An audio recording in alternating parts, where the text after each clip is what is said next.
Hi, everyone. Welcome to another episode of the AI Spy podcast. My name is Anurag, and it's been a while since we did a new episode. The last episode was with Human Go, where we spoke about cybercrime risks and risks related to AI. Hugh shared his personal experience of how he engaged in cybercrime, in data theft, and now he's a reformed hacker and he's helping the Vietnamese government and also the U.S. government. So do check out that episode. It's a great personal story that he shares, and there's a lot to learn from that particular episode. Do subscribe to us on Spotify and LinkedIn that we never miss an update or a new episode. Today, we have a very interesting topic that I want to talk about, and joining me is Detective Matthew Hogan. Matthew is with the Connecticut State Police. He also has a role with the U.S. Secret Service Task Force, and is focused on financial crime prevention. Matthew, I'm so excited, and welcome to the show. Thank you so much. I appreciate you having me. Hi. So, Matthew, my first question to all my guests is their origin story. So, how did you make your way into financial crime? Yeah, it's kind of interesting. I feel like a lot of law enforcement don't get into it for the sheer fact of how much work's involved in it.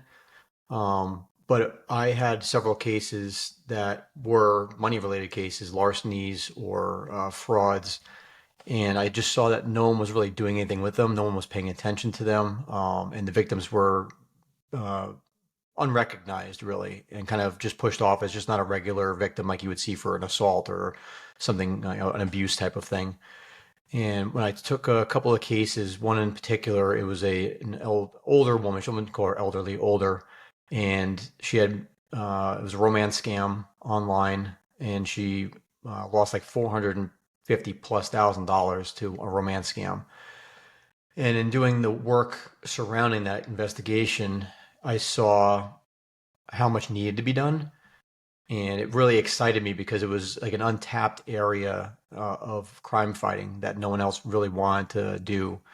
And dealing with her, especially, I felt like I was actually making an impact. Whereas a lot of times in law enforcement, we have to deal with like a lot of not the most savory parts of society. And Yeah. when I was dealing with these white collar cases, these were like actual victims. I felt like that were, not to say some other ones aren't, obviously, but like the ones I was dealing with in the white collar space were real victims that weren't being taken care of properly. So I just kind of jumped in the fire, feet first, and started joining organizations, started paying for training myself, jumped on LinkedIn and found like a lot of people that were similar in the thoughts, and just I was off the races. It was a good choice. I'm glad I did it. Yeah. See, LinkedIn, and the community on LinkedIn is brilliant. When I started to learn more about fraud and money laundering, I think LinkedIn was one of my sources to learn, and the community is so great. They share information, they help you. So, but now you're part of the community, and actually, you post very regularly on LinkedIn about a whole host of topics connected to financial crime prevention. Just in the last few weeks, following you on LinkedIn, the topics that I've read and learned about is Chinese trade-based money laundering. You wrote about the new tech-savvy cybercrime syndicate, a vigorous Viper. We will talk about the one that we are focused on today around money laundering through gaming. But all these diverse, and you also, very interesting one was the one with real estate. Should real estate agents be filing suspicious activity reports, and how that can be an avenue for money laundering? So many different topics. I will share a link to some of these posts and also your profile in the show notes. But if you had to pick one and just talk about one particular topic, one particular post, which one would you pick, and what's interesting about it? I mean, I try to, when I'm working on these now, I try to find like a one topic that kind of connects to multiple things. And I've found that anything revolving around Chinese organized crime seems to be the center point for a lot of the issues we deal with, whether it's traditional financial crime cases or it's cyber or crypto related cases. I always seem to connect something to that. And I mean, a real life scenario is I'm working a case currently, and a lot of the laundering that's occurring is through LLCs, and the owners of the LLCs are all Chinese nationals. So, I mean, real estate definitely was like a favorite of mine because I feel like that's a another area that's not really paid attention to.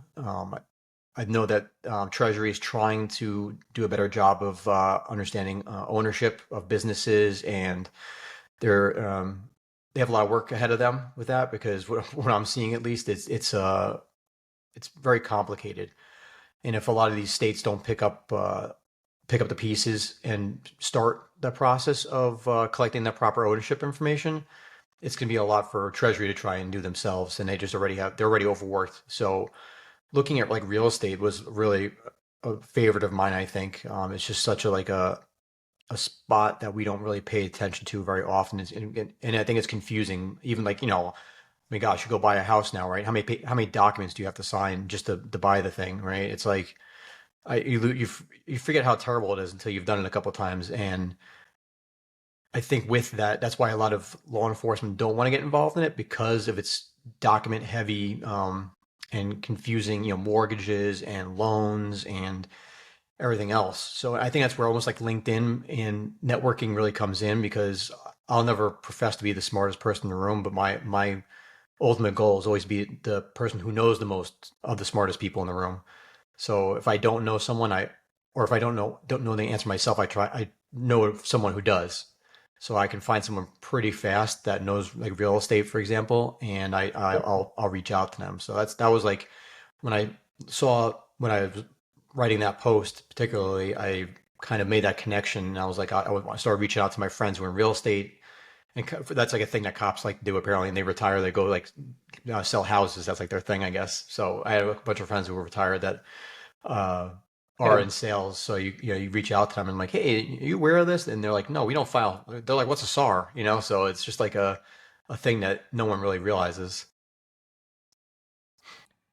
I, it, it's you bring up a very interesting. I never thought about that. That ex cops go into real estate sales, but there are transferable skills. Being a detective or a police officer involves people skills. You deal with people, you talk to people. I think those skills are transferable into a sales role. So I see why they would Not make my that cup of jump. tea. I won't be doing it. So the topic that I want to talk to you about is money laundering that is facilitated through the video game industry. And I'm a avid gamer myself. Have always been Oh, growing up. My Atari growing up is right behind me. That was my first video game. So that's how much I love gaming. I still find time to game, but I never really thought that gaming could be used to launder money. When I read your post initially, I started thinking, what has changed? So we used to play games in isolation. I used to play against a computer, but now with the internet and connected ecosystem of gaming, we can play against other players. But there's also money involved in gaming that you could buy stuff. So I wanted to understand first, let's the basics, like how are money launderers using the video game industry or the video game networks? yeah. I wouldn't say I was a gamer. I had Xbox 360 was my last gaming platform, and I don't even know where it is if I still have it, honestly. So I I saw it because I tried to think in future perspective what we'd be dealing with down the road so I can prepare myself. Because I see now like sextortion is becoming more popular and it's involving juveniles. And I already see how much kids are being used by organized crime, gangs to facilitate other things like check frauds and stuff like that. So when I thought of looking at this, I was like, well, this is like an avenue that kids regularly use to communicate with, to play, and interact on. And I was like, well, what's available to them on the platforms? And then you open up that box, and you're like, oh my gosh, there's like there's a peer-to-peer conversation opportunity where you can either just talk or exchange tokens that are in-game tokens, or if you want to take that conversation somewhere else off of that platform, you could make that conversation happen there.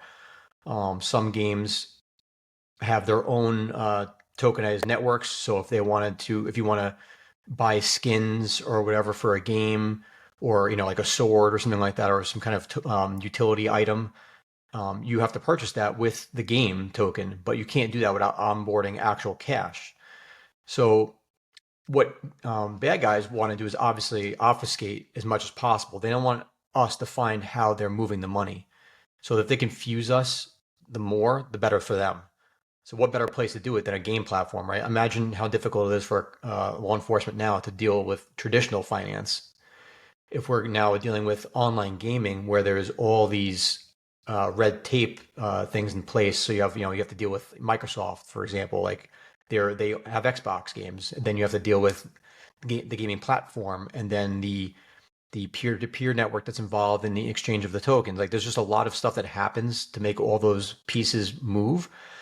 And I think that's really great for bad guys. So I see bad guys taking their illicit fiat money, onboarding it to a platform, having a conversation, whether it's on the game platform itself or they use WhatsApp or something else on the side, but they now use the game to facilitate the swap of fiat to whatever that game token may be or crypto even, and then they send that money to maybe a third party or they send it to an offshoot like a Coinbase or a Kraken, and to those companies it's nothing different to them, right? They're just seeing some currency come in and it's being offloaded and sold.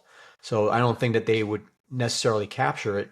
And I mean, and the scarier part I think is if someone thinking, from like a law enforcement patrol aspect, if I'm at a police station or a barracks and a kid comes in to report, a theft or an involvement in this type of activity, law enforcement's probably not gonna take them seriously, quite honestly. They're gonna go, you lost a game token? They're like, oh, sorry, dude. Like, I don't care you lost a game token. They're like, what is that? So there's a lot of things that happen where law enforcement's gonna be very confused by the whole thing. And so that's when I looked at this whole topic, I was like, man, this is like a really scary environment to even think about. So, nobody, I agree. Nobody takes gamers seriously, and if even if it is reported, it might be taken very lightly, if at all considered. One thing I was trying to do yesterday in preparation for this discussion was, I'm like, what is the scale? How big is this? How much transactions go through? What volume? And then I read your report, and through one of the references, I think it was a document from Rusi. I'll also put that into the show notes. And the data is a little dated. It's from 2018, so 6 years ago. Mhm. But they report in that, I think one of the Australian regulators report that I think the sale of what they call as loot boxes, which is a collection of digital items that are tradable in a game, that alone in 2018 corresponds to 117 billion US dollars, billion with a B. So that's the scale of transactions of money that flows through these games. And I was like, okay, this can actually be a serious, a very legit platform for money launderers, because there is already high volume of dollars that is flowing through this. So it's not something that people should be looking at this more seriously. But now coming back to, you mentioned the conversion of fiat money into in-game tradables or transactions. So, is there like a payment rail, almost systems which correspond to a fiat payment rails in the gaming industry? Yeah. So, I mean, there are a variety of companies and fintechs and BASs, banking as a service applications out there now. So, if you're talking crypto or things along those lines, it's more like a MoonPay or Mercurio or any of those, Plaid. Those are the companies that are assisting in that onboarding from fiat to crypto for those people who are new to it, or if they're using an app-based trading platform. So if they're on a game or something like that, you're probably going to be going through one of those methods to onboard from your fiat to crypto. So they're regulated, but I think there's a lot of gray area with them. And I talked to some people on LinkedIn, Sarah Beth Felix, and some others that are heavy into the payment area, and Natalie Loebner, and they're just like really they understand this market a lot better, the payment portion of it, and they immediately saw that there was a conversation needs to be had because Treasury doesn't recognize it either. I don't think, as we're discussing that, that they see that too. I think there's no way to report it, right? So like we were just saying, I have never taken a case like that, right? So are these kids even bothering reporting them in the first place? So we don't really have a metric to know what the actual loss is or the involvement is for like a scam portion of it. So imagine the people who are actually using this legitimately to facilitate crime. We have no idea like what's going on behind the scenes. So the only way for us to even capturing that data would be the payment rail systems, like MoonPay or someone like that. And I don't think that they're doing a good enough job of that, because even looking at a traditional crypto scam like pig butchering, they are usually what we're seeing as the initiation point of money moving, right? It's the person doesn't Yeah. just have crypto and then they move it on chain. They have to get it there somehow, and usually those are the ways to get it on. So I think that those payment rails just it's not. I mean, I don't want to say it's their fault. They should obviously be looking for these types of things. So, but I don't want to pass blame either. Um, but someone needs to obviously address it, and I just don't know who the right person would be for that. But it's that the payment rails are for sure like the big issue. Yeah. So when I was thinking of how the monitoring systems could be designed, every time in-game currency is converted back into fiat, and that once you convert it back into fiat, it has to come back into some sort of bank account. So if you're monitoring that transaction chain, and there is again unusual volume in a month, if I see millions and millions of dollars funneling through, that could throw a red flag. But then I was thinking these guys are smart enough that they have picked up gaming. They would not move the entire proceeds back into fiat. Like you said, they would probably convert that into some form of crypto or funnel them, break them, and structure those transactions into smaller transactions Hmm. or do multiple hops of conversion before it actually reaches fiat. So it is actually, it's not as simple as, oh, let's just monitor all incoming fiat transactions that originate in some sort of like a conversion from a gaming currency into fiat. Let's just monitor those and we'll solve. It's not as simple as Right. it's not as simple as that. Now there is the in-game. One interesting thing was, and we'll get to that, is the secondary marketplaces. And I'll tell you what the interesting bit of, or what I found was the interesting bit of it. So secondary marketplaces play a very important role in this as well. So can you talk a little bit about what the secondary marketplaces are, and the So role in money laundering or so I'm alleged not a money gamer, laundering? so I have to like obviously Google search these things to see what the big ones are, but understanding that there are marketplaces for these things, I think of them as an eBay, right? So if I have some kind of Minecraft thing I want to sell or whatever, I can bring it to these third party markets and sell it on there to another party. So if my kid were playing one of these games and he didn't want, this particular item, sword, whatever the case may be, instead of selling it on the game, you could potentially, if it has some more value to it, even you can bring it to these third party markets and sell it to someone else who maybe has been looking for that style or type or whatever. And that's a great way to inflate prices on certain things or deflate prices on certain things. And it, very much like trade-based money laundering, really. It's just not a real thing. It's just a digital item as opposed to me putting stuff in a shipment container and sending it overseas with an invoice that's overpriced. Now you're doing it on a third-party market platform for a digital item. So those places, from what I understand, there's zero regulation on those things whatsoever. The only thing that you would see there is probably, again, if they sold that item and then that money's coming off platform in the form of fiat, that's where you would see that. But like you're saying, these organizations are smart, and there's not going to be one person that's moving the money. This is an entire infrastructure Right. that is built around these scams and these operations. So you're going to have a whole level of people whose job is just to facilitate the movement, and that's what I see is a whole room, because we have like actual imagery from inside pig butchering facilities, and we know that they're not just doing pig butchering scams; they're doing things like this, and they're doing other scams. If you read a SAR from a bank that is dealing with a pig butchering scam, but they also within that same narrative talk about other types of scams, whether it's cyber or not. So we know that these operations are doing more than just one type of thing, and they're all funneling to the same locations or same compounds. So that's what I see in my mind's eye, is that they are using this as another method to just confuse law enforcement further. So uh, we spoke about that there are multiple actors, and so are there KYC protocols that apply, or these gaming platforms, and gaming platforms have KYC and just similar to, maybe not as strong as banking platforms, but do they have KYC protocols?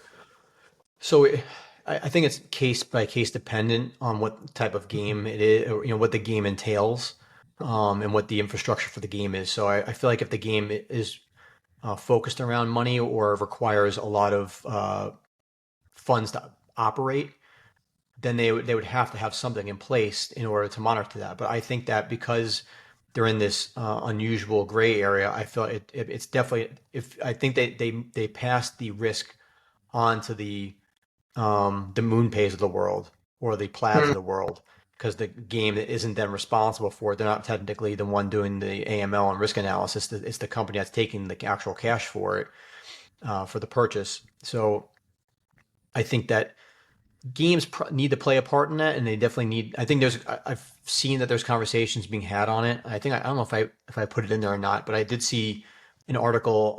It might have been on Wired that they were talking about something along these lines, where the gamers or the developers recognized that there is a conversation needs to be had, because they know people are using their platforms, and they just weren't aware of it.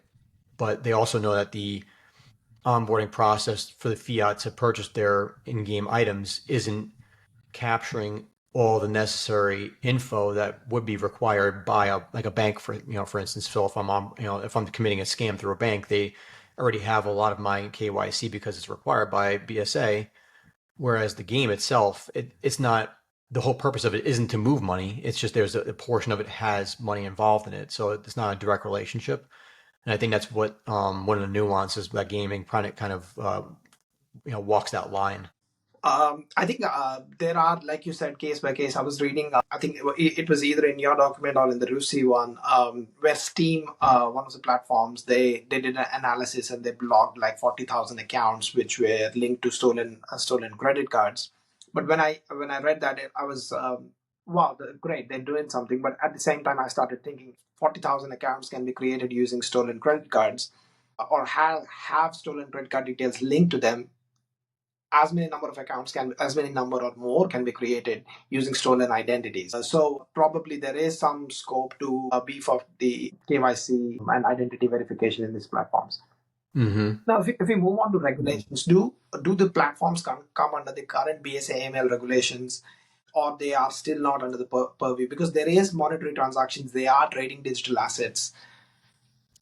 I think there's a lot of confusion with how they're using them, because of the fact that the bank or the onboarding process itself is not really taking place on their platform. So if you're purchasing something, you have to go through that third party in order to make that purchase typically. So I don't, I feel like they're falling outside of the guise of a lot of the regulation.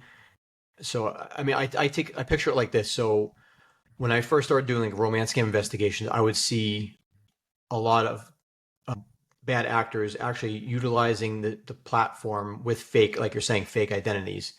And what they were doing was they were actually paying for services on that platform using stolen credit card information.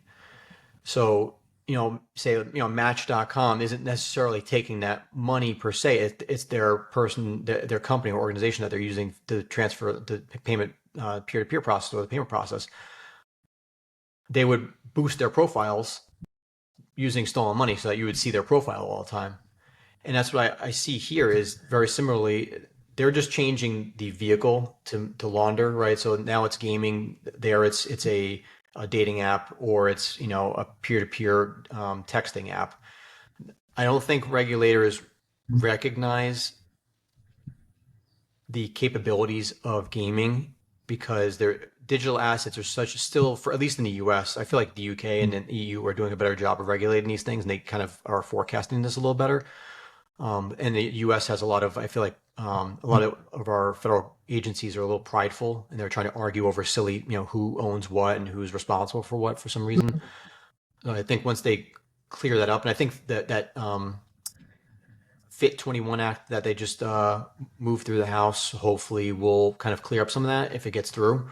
But you're looking at like PayPal or any of these other organizations. They're established and they're already doing their jobs. It's just that they're not making the connection, I think, to the gaming platforms. They're seeing the laundering process occurring from their perspective, but they're not looking at it from the gaming perspective. Because if a kid, if I'm using a juvenile to launder assets on a gaming platform, they're not going to be as high as a risk probably as if it's you or me hopping on a platform and starting to move a lot of money playing a game or whatever.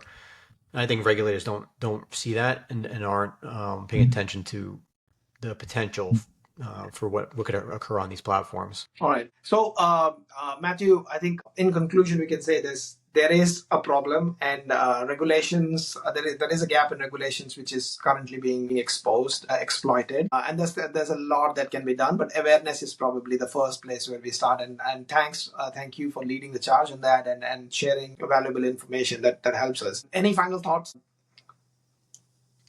Yeah, I thank you very much for having me on. I really appreciate it. It's an honor. I'm excited for people who want to get in this space. I hope everyone really puts their hard work in to really help stop the movement of fraud because like I said, a lot of these scams and thefts and everything else are interconnected and are affecting us internationally. This is a global problem. This isn't just a US or UK or anywhere problem.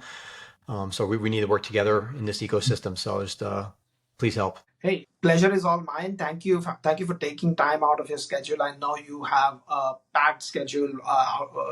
You have a very high profile job, but then outside also you are involved in many initiatives. So thanks for taking time out to talk to me, and I really appreciate your expertise and sharing your opinions about what we can be doing better in combating money laundering. Matthew, it was great having you. Thanks again for joining. Thank you so much. I appreciate it.